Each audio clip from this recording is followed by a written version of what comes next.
So in order for us to better understand and improve medication safety, let's try to look at the medication distribution system. Typically in the hospital setting, there are three phases, which is first the prescribing, where the physician prescribes the medication order for the patient. And the second phase is the dispensing phase, where the pharmacy will receive the order, will pick, check, and send to the respective ward, ICU, ER. And that is the dispensing phase. And of course, there is an alternate path whereby for critical patients in ICU, there's also impress stock that nurses draw and dispense med from the ward stock for emergency purposes as well, from the impress stock. And of course, the third phase is the administrating of drugs, meds to the patient at the bedside. And there are three phases. So before we move to the next slide, I would definitely ask you to sit back and think, where potentially is the area has the highest potential of medication error? Well, it is not easy to answer this question because, of course, there isn't a lot of public information on medication error incidents that is actually can be found.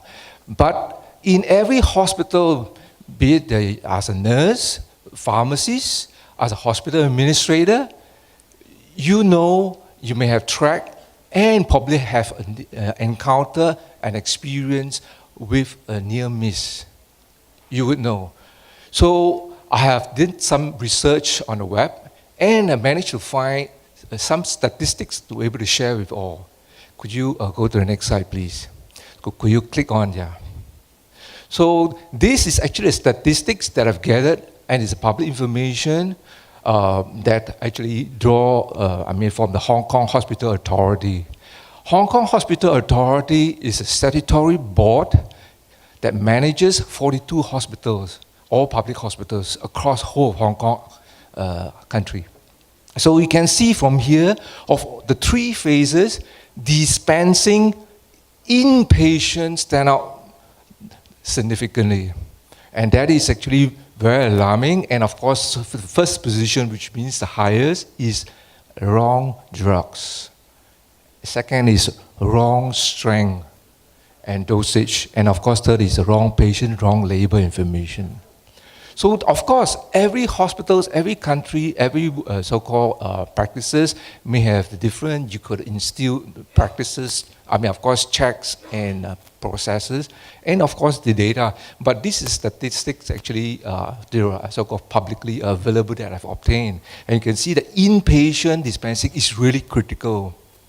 Let's beyond medication safety. There are also other associated medication management challenges. So as a nurse, I believe you have this experience. Critical patients now need medication, but you need to be sent from the pharmacy up to the ICU, and it takes typically a period of time, 30 minutes or so. So it takes time, but you need it now because the patient really needs that meds, because it is in a critical condition.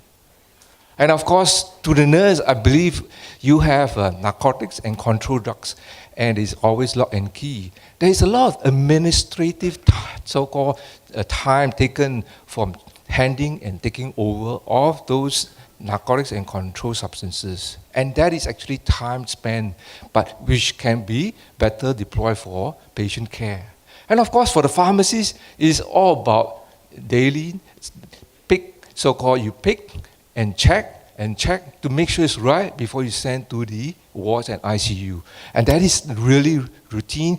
That can be potentially error. And that is actually where we want to focus, because human being, there is still a potential so-called picking error, because you could be distracted and you could be a so-called name that is similar, look alike, sounds alike, and you may have potentially made an error. And that is actually also a problem. And of course, the pharmacist is also medication management. How do you manage expiry and recall of the meds that you have dispensed? That is also another.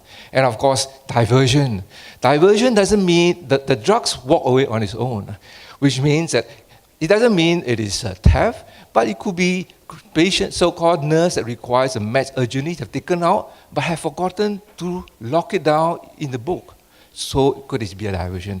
And of course, to the hospital administrator is legal medical issues, and of course, subsequently impacts the hospital reputation and patient care quality.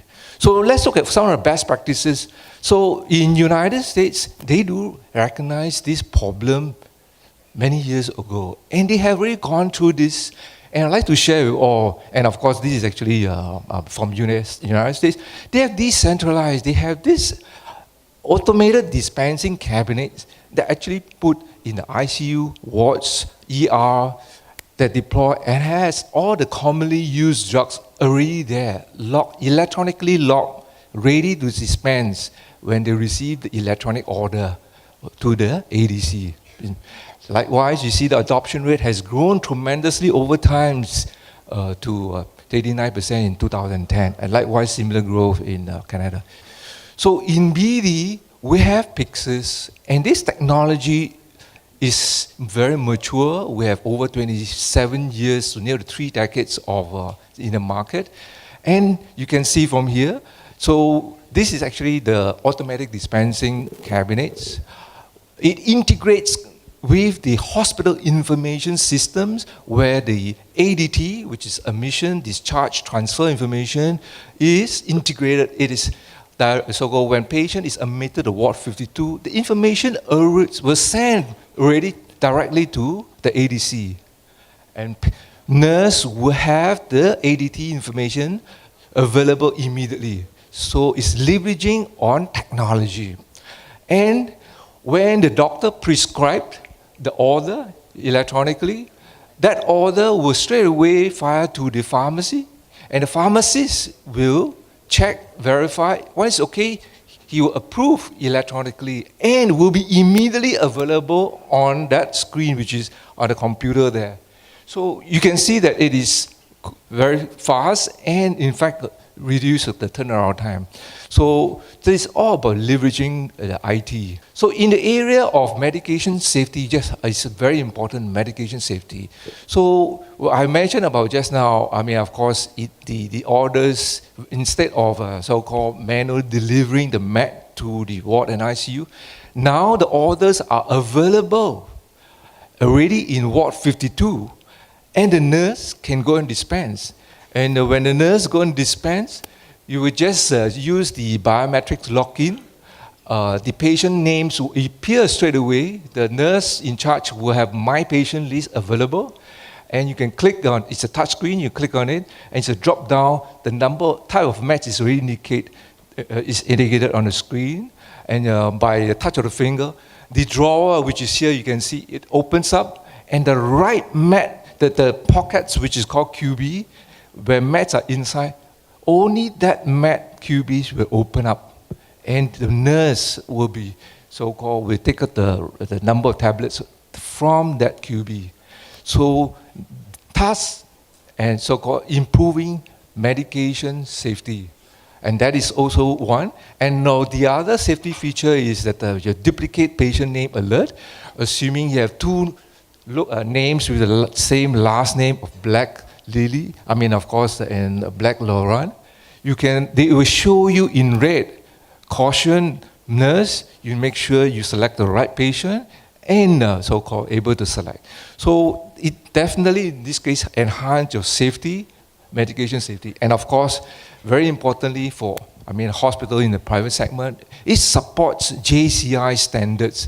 When we design, we consider this so-called standards very strict in our design, and we support JCI standards. So you can see from here, it is highly configurable. So all these, on the left-hand side, you see the pictures there. There are different sizes of QB where you can put, depending on the inventory that you want to stock in the wards and ICU, you can have different sizes. And all these, on the right-hand side, you see the different sizes. It is configurable. If you need tomorrow more Panadol in that ward, you just remove and put a bigger box. It is like Lego. Any day that you want to change, you can remove and you put in the next one. And more importantly is that you can pre-fill this in the pharmacy, and this box is electronically locked, and bring it to Ward 52, replace it when the inventory runs low on the ADC. So that is actually so-called another safety security feature. So to the IT folks, it's very important because we are all in the IT world. The ADC, which is in the wards and ICU, you can imagine them like it's at every PC station. They are networked together, and all these are connected to a server in the pharmacy, and they can generate report, and they can control the formulary, and it's integrated with Active Directory, can do user management more effectively. And of course, you not only can have control of a report of so-called the inventory within the same hospital, you can connect and for a cluster of hospitals together in the enterprise system. So as a pharmacist or chief pharmacist, you can manage a group of hospitals in a particular cluster, and you have visibility of the inventory level. You can do trending, so you know what type of stock that you need more and which one you can reduce. So it help you manage your inventory turn, and that is actually the advantage of IT. I mean, to the IT here.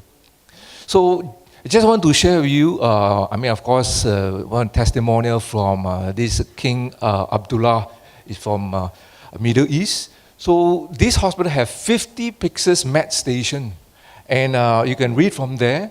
I'm not going to read the details, but more importantly, they deploy this, and it is all about patient safety, and it largely improve not only in terms of workflow, the number of steps, but also you look at that in terms of the nursing dispensing of narcotics and control meds. It's largely reduced from the before 25 minutes to 6 minutes. So it does really helps also improving patient care. And of course, before nurse will have only the key, will able to open that so-called locker. If she goes to the toilet, you look for her. But right now, you don't need to, because the system will have a double two witness to lock in. As long as you have an so-called another nurse to witness, you can dispense the control and narcotic drugs straight away. And that is actually an advantage over there. So in terms of management-wise for the pharmacies and the medication management, there is great reduction because there is a so-called, of course, user formulary management, and as well as the user account management is much more easier today through IT. And that is actually, this is from King Faisal Hospital from the Middle East, which has installed 100 med stations. So a quick facts to share with you all, Pyxis has more than 400,000 units installed globally. And we are of course, the market leader in this field. These solutions, of course, we are the strongest player in the US. And this is actually the facts. We have this Pyxis is largely used to address inpatient medication safety and management. We have also another solution called ROA, which address outpatient medication safety and management issues, which I'm not going to share now because we have a booth actually at the next door. Please come visit us. We will be able to explain you with videos able to show you, because in view of the time, I'm not going to so-called show the video. But please do visit us in the next door, and we're able to explain you more how technology can help improve medication. So in summary, our technology helps improve clinical pharmacy, and of course also drive safer medication practices, and have also reduce, of course, improve cost efficiency and transparency. So it is time to rethink and improve patient care in this changing healthcare environment. Thank you.